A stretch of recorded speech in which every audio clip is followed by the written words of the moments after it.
അൽഹംദുലില്ലാഹി റബ്ബിൽ ആലമീൻ സ്വല്ലല്ലാഹു അലാ നബിയ്യിനാ മുഹമ്മദ് വഅലാ ആലിഹി വഅസ്ഹാബിഹി അജ്മഈൻ. പ്രിയം നിറഞ്ഞ മുഅ്മിനീങ്ങളെ, വിശ്വാസികളെ, പ്രവാചക സ്നേഹത്തെക്കുറിച്ച് ചർച്ച ചെയ്തുകൊണ്ടിരിക്കുകയാണ്. എന്താണ് പ്രവാചക സ്നേഹം? എപ്രകാരമാണ് പ്രവാചകരെ സ്നേഹിക്കേണ്ടതെന്ന് കഴിഞ്ഞ ക്ലിപ്പിൽ വിശദീകരിക്കേണ്ടായി. ഈ ക്ലിപ്പിലും അതേ വിഷയം തന്നെ ആവർത്തിക്കുവാനാണ് ഞാൻ ആഗ്രഹിക്കുന്നത്. പ്രവാചകന്റെ പാഠശാലയിൽ നിന്നും നേരിട്ട് മതം പഠിച്ച് അവിടെ നിന്റെ ശിക്ഷണത്തിൽ വളർന്നു വന്ന ഈ ലോകത്തെ ഏറ്റവും ഉത്തമന്മാരായിരുന്ന സ്വഹാബത്തിന്റെ പ്രവാചക സ്നേഹം എന്തായിരുന്നുവെന്ന് നമുക്ക് മനസ്സിലാക്കണ്ടേ? തീർച്ചയായിട്ടും സ്വഹാബത്ത് പ്രവാചകർ സല്ലല്ലാഹു അലൈഹി വസല്ലം തങ്ങളെ അങ്ങേയറ്റം സ്നേഹിച്ചിരുന്നു. സ്വന്തത്തെക്കാളും സ്വന്തം ആത്മാക്കളെക്കാളും അവർ പ്രവാചകർ സല്ലല്ലാഹു അലൈഹി വസല്ലം തങ്ങളെ സ്നേഹിച്ചിരുന്നു. നമുക്കറിയാം, മഹാനായ ഉമർ ഇബ്നുൽ ഖത്താബ് റളിയല്ലാഹു തആല ഒരു സന്ദർഭത്തിൽ അല്ലാഹുവിന്റെ റസൂൽ സല്ലല്ലാഹു അലൈഹി വസല്ലം തങ്ങളോട് പറയുകയാണ്, അല്ലയോ അല്ലാഹുവിന്റെ റസൂലേ, എന്നെ കഴിഞ്ഞാൽ മറ്റെല്ലാത്തിനേക്കാളും അങ്ങാണ് എനിക്ക് ഏറ്റവും പ്രിയപ്പെട്ടത്. മഹാനായ റസൂൽ കരീം സല്ലല്ലാഹു അലൈഹി വസല്ലം പറഞ്ഞു, ലാ വല്ലദീ നഫ്സി ബിയദി ഹത്താ അകൂന ഹബ്ബ ഇലൈക മിൻ നഫ്സിക്.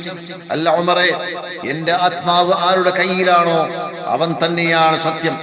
മറ്റെല്ലാത്തിനേക്കാളും നിനക്ക് ഞാൻ പ്രിയപ്പെട്ടതാകും വരെ നീ യഥാർത്ഥ വിശ്വാസിയായി തീരുകയില്ല.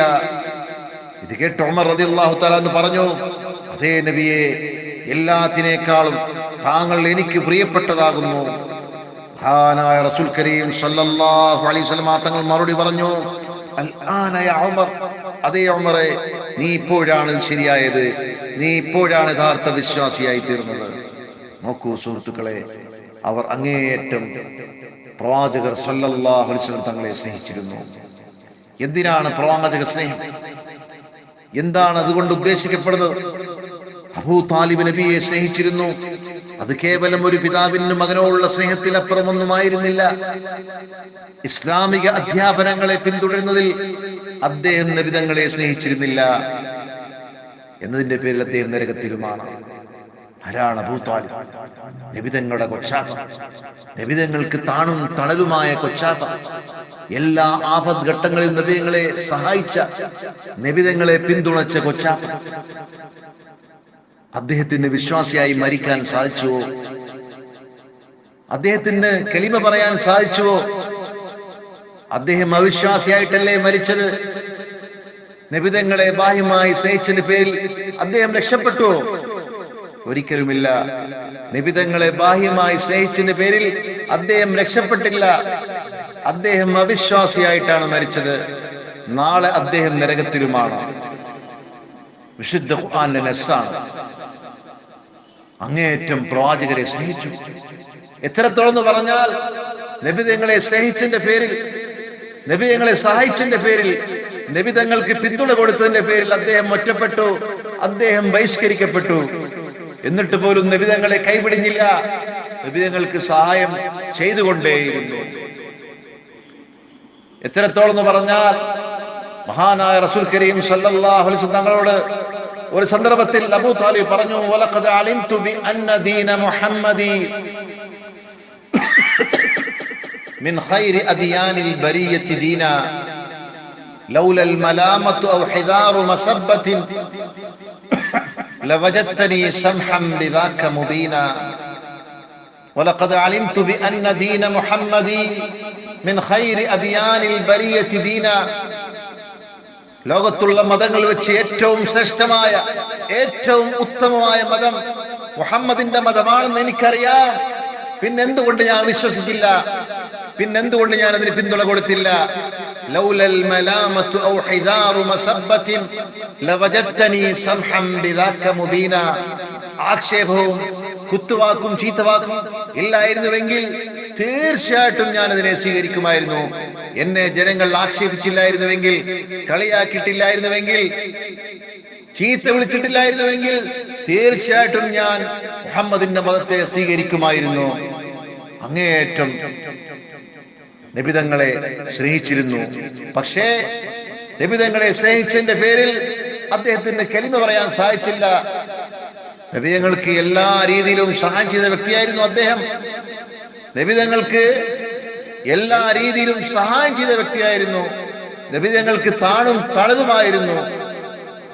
എല്ലാ ആപത്ത് ഘട്ടങ്ങളിലും നബിതങ്ങളെ പിന്തുണച്ചിരുന്നു. അങ്ങനെയുള്ള അബൂ താലിബിനെ കൊച്ചാപ്പയെ നബിതങ്ങളും കൈവെടിഞ്ഞില്ല. നബിതങ്ങൾ അദ്ദേഹത്തോട് പറഞ്ഞു, മരണാസന്നമായ സന്ദർഭത്തിൽ അദ്ദേഹത്തിന്റെ അരികിലിരുന്ന് പറഞ്ഞു, ഖുൽ യാ അം ലാ ഇലാഹ ഇല്ലല്ലാഹ് കലിമതൻ നുഹജ്ജു ലക ബിഹാ ഇൻദല്ലാഹ്. കൊച്ചാപ്പേ, താങ്കൾ വിശുദ്ധ കലിമ പറയുക, പറഞ്ഞാൽ മാത്രം മതി, ഞാൻ അല്ലാഹുവിനോട് വാദിച്ചു കൊള്ളാം, ഞാൻ അല്ലാഹുവിനോട് തർക്കിച്ചു കൊള്ളാം. താങ്കൾ വിശുദ്ധ കലിമ ഒന്ന് പറഞ്ഞാൽ മതി. പ്രവാചകർ സല്ലല്ലാഹു അലൈഹി വസല്ലം തങ്ങൾ ആവർത്തിച്ച് പറഞ്ഞുകൊണ്ടേയിരുന്നു. സുഹൃത്തുക്കളെ, അദ്ദേഹം അത് കേട്ടില്ല. അദ്ദേഹത്തിന് കലിമ പറയാൻ സാധിച്ചില്ല. അദ്ദേഹം അവിശ്വാസിയായിട്ടാണ് മരിച്ചത്. ഓരോ കാലഘട്ടങ്ങളിലും കുബുദ്ധികൾ, സത്യത്തിന്റെ ശത്രുക്കൾ, നീതിയുടെ ശത്രുക്കൾ, ബാത്തിലിന്റെ വക്താക്കൾ, ളലാലിയത്തിന്റെ വക്താക്കൾ എപ്പോഴും അവർ പതിയിരിക്കും. അവർ ജനങ്ങളെ നന്മയിൽ നിന്നും തിന്മയിലേക്ക് പിന്തിരിപ്പിക്കുവാൻ, തിരിക്കുവാൻ അവർ പരിശ്രമിച്ചുകൊണ്ടേയിരിക്കും. അവിടെയും അത് സംഭവിച്ചു. ചരിത്രം സാക്ഷിയാണ്. അബൂജഹൽ വന്നു, അദ്ദേഹത്തെ പിന്തിരിപ്പിച്ചു. അതർഗബു അൻ മില്ലത്തി അബ്ദുൽ മുത്തലിബ് ഇലാ മില്ലത്തി മുഹമ്മദിൻ സ്വല്ലല്ലാഹു അലൈഹി വസല്ലം. നീ നിന്റെ പൂർവ്വപിതാവായ അബ്ദുൽ മുത്തലിബിന്റെ മാർഗം വിട്ട് പുത്തനാശയക്കാരനായ മുഹമ്മദിന്റെ മാർഗത്തിലേക്ക് പോവുകയാണോ? ഒരിക്കലുമില്ല. സുഹൃത്തുക്കളെ, അവിടെ അബൂജഹൽ പിന്തിരിപ്പിച്ചു. അദ്ദേഹത്തിന് കലിമ പറയാൻ സാധിച്ചില്ല. അദ്ദേഹം അവിശ്വാസിയായിട്ടാണ് മരിച്ചത്. നമുക്കെന്താണ് ഇതിൽ ഗുണപാഠം? നമുക്കെന്താണ് പഠിക്കാനുള്ളത്? ബാഹ്യമായ നബിതങ്ങളെ സ്നേഹിച്ചതിന്റെ പേരിൽ അദ്ദേഹം രക്ഷപ്പെട്ടിട്ടില്ല. അദ്ദേഹം നാളെ നരകത്തിലാണ്. എന്നാലും അദ്ദേഹത്തിന് നാളെ നരകത്തിൽ ശിക്ഷയിൽ ഇളവ് ലഭിക്കുമെന്നാണ് ഹദീസിൽ പറയുന്നത്. ഇന്ന അഹ്വന അദാബൻ യൗമൽ ഖിയാമ അബൂ താലിബ്. നാളെ ആഖിറത്തിൽ ഏറ്റവും ശിക്ഷകളിൽ ഏറ്റവും ചെറിയ ശിക്ഷ ലഭിക്കുന്ന ഒരു വ്യക്തി അത് അബൂ താലിബ് ആയിരിക്കുമെന്നാണ്. ലഅല്ലഹു തൻഫഉ ശഫാഅത്തു. മഹാനായ റസൂൽ കരീം സല്ലല്ലാഹു അലൈഹി വസല്ലം പറയുന്നു, എന്റെ ശുപാർശ അദ്ദേഹത്തിന് ലഭിച്ചേക്കാം. ഫയജഅലു ഫീ ളഹ്ലാഹി മിൻ നാർ. അദ്ദേഹത്തെ തീനാലുള്ള ഒരു വളയത്തിൽ ആക്കപ്പെടും.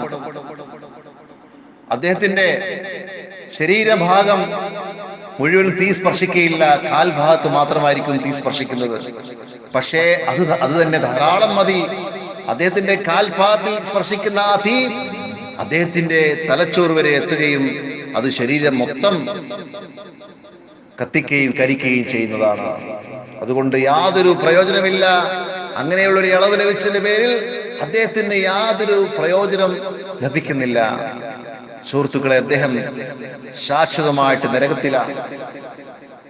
നബിതങ്ങളെ സ്നേഹിച്ചതിന്റെ പേരിൽ, നബിതങ്ങളുടെ അധ്യാപനങ്ങളെ പിന്തുടരാതെ, നബിതങ്ങളെ ബാഹ്യമായി സ്നേഹിച്ചതിന്റെ പേരിൽ അദ്ദേഹത്തിന് രക്ഷപ്പെടാൻ കഴിഞ്ഞില്ല. പ്രവാചകർക്ക് പോലും അദ്ദേഹത്തെ രക്ഷപ്പെടുത്താൻ കഴിഞ്ഞില്ല. ചരിത്രം സാക്ഷിയാണ്. സുഹൃത്തുക്കളെ, നമ്മൾ ബാഹ്യമായി നബിതങ്ങളെ സ്നേഹിച്ചതിന്റെ പേരിൽ നമുക്ക് ഒന്നും ലഭിക്കാൻ പോകുന്നില്ല. നാളെ നമ്മൾ രക്ഷപ്പെടുകയുമില്ല. അള്ളാഹുവിന്റെ സ്നേഹമാണ് നമ്മുടെ ലക്ഷ്യമെങ്കിൽ തീർച്ചയായിട്ടും പ്രവാചകർ സല്ലല്ലാഹു അലൈഹി വസല്ലം തങ്ങളുടെ ഇത്തിബായിൽ കൂടി മാത്രമേ അത് സാധിക്കുകയുള്ളൂ. നമ്മൾ ബാഹ്യമായി മൗലൂദ് കഴിച്ചതിന്റെ പേരിലോ, മൗലൂദ് കഴിച്ചത് കൊണ്ടോ, റാലി നടത്തിയത് കൊണ്ടോ, പള്ളി ചമയിച്ചത് കൊണ്ടോ, റോഡ് ചമയിച്ചുകൊണ്ടോ, അന്നദാനം ചെയ്തുകൊണ്ടോ ഒരിക്കലും നമുക്ക് രക്ഷപ്പെടാൻ സാധിക്കയില്ല. യഥാർത്ഥമായ അള്ളാഹുവിന്റെ സ്നേഹം നമുക്ക് ലഭിക്കാൻ പോകുന്നില്ല. മറിച്ച് മഹാനായ റസൂൽ കരീം സല്ലല്ലാഹു അലൈഹി വസല്ലം തങ്ങളെ ഇത്തിബാഅ് ചെയ്യുന്നതിൽ കൂടി മാത്രമാണ് യഥാർത്ഥമായ അള്ളാഹുവിന്റെ സ്നേഹം നമുക്ക് ലഭിക്കുകയുള്ളൂ.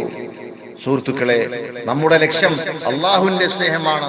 വിശുദ്ധ ഖുർആനിൽ നിങ്ങളുടെ മുമ്പിൽ കഴിഞ്ഞ ക്ലിപ്പിൽ ഞാൻ ആദ്യം മോദി വെച്ച ആയത്തിൽ പറയപ്പെടുന്ന പോലെ, ഖുൽ ഇൻ കുൻതും തുഹിബ്ബൂനല്ലാഹ, നിങ്ങൾ അല്ലാഹുവിനെ സ്നേഹിക്കുന്നുവെങ്കിൽ ഫത്തബിഊനി, നിങ്ങൾ എന്നെ പിൻപറ്റുക. എന്നാൽ യുഹ്ബിബുകുമുല്ലാഹ് വയഗ്ഫിർ ലക്കും ദുനൂബക്കും, അല്ലാഹു നിങ്ങളെ സ്നേഹിക്കുകയും നിങ്ങളുടെ പാപങ്ങളെ പുറത്തു തരികയും ചെയ്യുന്നതാണ്. അതാണ് വേണ്ടത്. നമ്മുടെ ലക്ഷ്യം അല്ലാഹുവിന്റെ സ്നേഹമാണ്. അതേപോലെ നമ്മുടെ പാപങ്ങളെല്ലാം അല്ലാഹു പുറത്തു തരികയും വേണം. അത് നമ്മുടെ ലക്ഷ്യമാണെങ്കിൽ വിശുദ്ധ ഖുർആൻ പറഞ്ഞ പോലെ നബി തങ്ങളെ ഇത്തിബാ ചെയ്യാൻ നാം ശ്രമിക്കുക. തീർച്ചയായിട്ടും യഥാർത്ഥ നബിതങ്ങളെ സ്നേഹിക്കുന്ന, നബിയങ്ങളെ പിൻപറ്റിക്കൊണ്ട് നബിയങ്ങളെ സ്നേഹിക്കുന്ന യഥാർത്ഥ മുഹബ്ബീങ്ങളിൽ നമ്മളെ ഉൾപ്പെടുത്തി അനുഗ്രഹിക്കുമാറാകട്ടെ. അല്ലാഹു സുബ്ഹാനഹു വ തആല നമ്മുടെ എല്ലാ പാവങ്ങളെയും പുറത്തു തന്ന് നമ്മളെല്ലാവരെയും നാളെ അവന്റെ ജന്നാത്തുൽ ഫിർദൗസിൽ ഒരുമിച്ച് കൂട്ടുമാറാകട്ടെ. വആഖിറു ദഅവാന അനിൽ ഹംദുലില്ലാഹി റബ്ബിൽ ആലമീൻ വൽ ആഖിബത്തുൽ മുത്തഖീൻ.